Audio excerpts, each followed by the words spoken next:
Hello mga guys, ayan update po tayo sa weather ngayon dito sa Taiwan. Update natin ang Kongray Typhoon. As of now guys, medyo tahimik pa siya guys. Wala pa pero kita natin yung kalangitan. Medyo madilim. Tahimik na tahimik, ayan. Kita nyo naman wala pa siyang ulan. Pero sa ibang parte ng Taiwan is maulan at binabaha na ngayon guys. Yun, dun sa gawin na yun, medyo maitim na dun guys. Oh. Pero wala kayong makikitang tao sa labas na gumagala.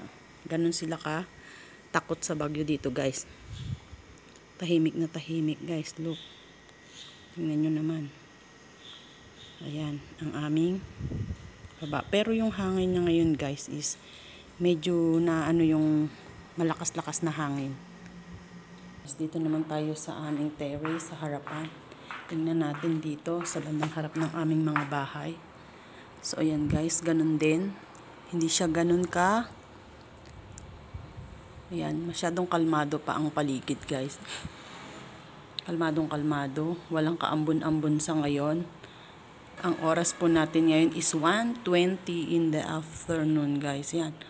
Kahit isang tao na gumagala-gala dyan sa street, wala kayong makikita. As in, lahat po ay nasa loob ng bahay. Ayan, stay safe po sa lahat dito sa atin sa Taiwan.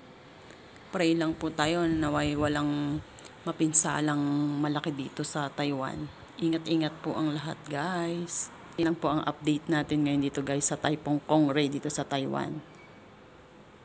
Update ko po kayo mamaya guys after 2 hours sa ganap dito sa Bagyo sa Taiwan. Ingat po ang lahat. God bless us all.